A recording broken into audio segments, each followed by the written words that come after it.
आज भोपाल में सर्वाधिक चर्चित व्यक्ति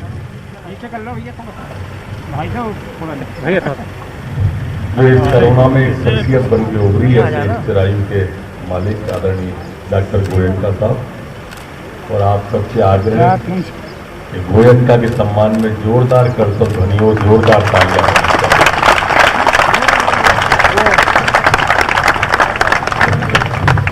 आदरणीय डॉक्टर साहब महवीर दत्ता जी, डॉक्टर मंगलगिरी जी, डॉक्टर मीना जी, थोड़े पीछे खड़ा हो जाता है। देखो ना किनारे पे खड़ा, देखो तो तुम बार बार इधर क्यों आ रहे हो? तुम्हारे मैं तो पहले से खड़ा हूँ भाई, तुमने पहले से खड़ा है, मेरे पीछे क्यों लगाया फिर? जिन्होंने वो सत्यवान और सावित्री की कथा सुनी होगी ना, इस तरह से बिल्कुल डॉक्टर साहब के पीछे कदम दर कदम हौसला अफजाई में घर परिवार छोड़ करके आप सबकी सेवा में रहे। मित्रों, मुझे नहीं मालूम कि कोरोना से शरीर के तन पे बीमारी आने से कितना कष्ट होता है, लेकिन कोरोना जिस पेशेंट को हुआ, जिस व्यक्ति को हुआ, जिस बहन बेटी को हुआ, और उसके बाद जो मानसिकता उसके परिवार की होती थी, वो उसे अछूत मानता था, उसे देखकर मुझे बहुत कष्ट होता था। क्योंकि मेरी मान्यता प्रारंभ के दिन से रही कि कोरोना मारक रोग है ही नहीं, ये सिर्फ आपके जो दूसरे रोग हैं उनको सपोर्ट कर कर ही हमको नुकसान पहुंचाता है। किसी को डायबिटीज है, किडनी की है, हार्ट की है, वगैरह वगैरह इत्यादि।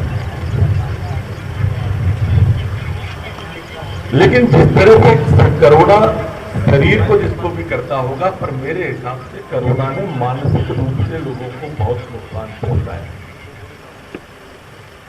कोरोना पीड़ित व्यक्ति को अछूत मान लिया जाता था, उसके परिवार के लोग भी उससे एक दूरी बनाते थे निश्चित, जो मैं अच्छा नहीं मानता।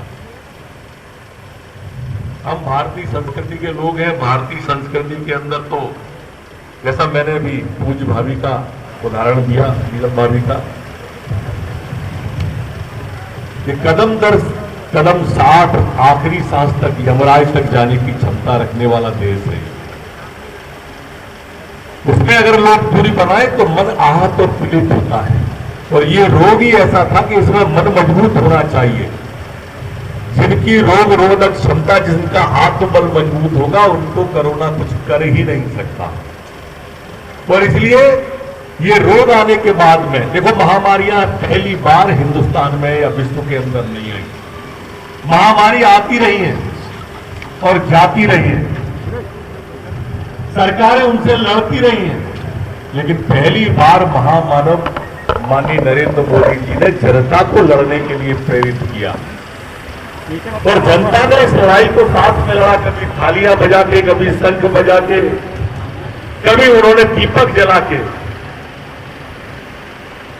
और जनता ने जिस तरह से उनने कहा कि आओ थालियां बजाओ, तो लोगों ने बर्तन तोड़ दिए, इतनी जोर से थालियां बजाई।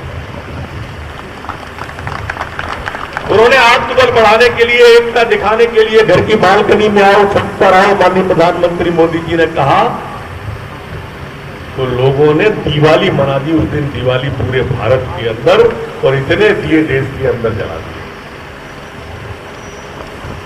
और उसी का कारण था कि उसकी एक आवाज पे 130 करोड़ लोग रुक गए।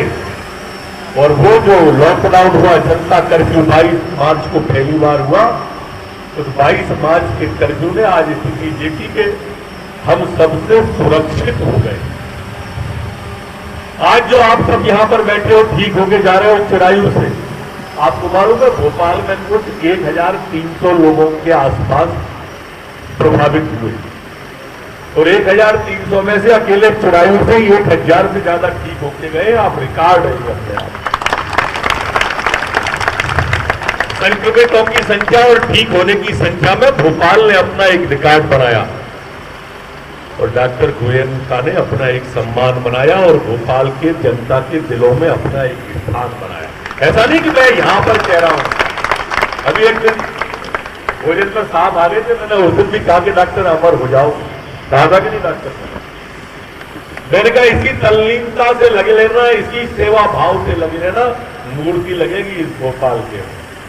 ये तल्लीनता, ये सेवा का भाव, ये भारतीय संस्कृति का ही मिलेगा और कहीं मिलता नहीं है देखने को। ये कोरोना विश्व में हुआ है, भारत अकेले में नहीं हुआ।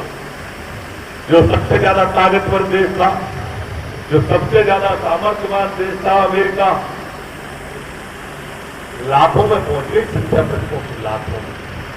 जो सबसे ज्यादा चिकित्सा के क्षेत्र में अव्वल था, लेकिन हम अपनी संस्कृति में अव्वल थे, हम अपनी सभ्यता में अव्वल थे। कल्पना करोगे आप, लाखों की तादाद में लोग बसों में, पैदल, ट्रेन से आ रहे हैं और सरकार एक तरफ, जनता के लोग आकर उनको भोजन करा रहे हैं, जूते पहना रहे हैं, कपड़े दे रहे हैं, किसी प्रवासी मजदूर को कष्ट नहीं होने दे रहे। ये स्थिति पूरे देश की क्यों बनी? क्योंकि हमारी संस्कृति में कहते हैं कि खुद खाना प्रकृति है, हम भोजन करते हैं, हमारा स्वभाव है। स्वयं खाना प्रकृति है, छुड़ा के खाना विकृति है और खुद भूखे रहकर दूसरे को भोजन कराना ये हमारी संस्कृति है। और ये संस्कृति ने ही आज भारत को जोड़ के रखा। और वही संस्कृति का अगर आप चिरायु के अंदर आओगे तो वो भावपूर्ण के कोरोना योद्धा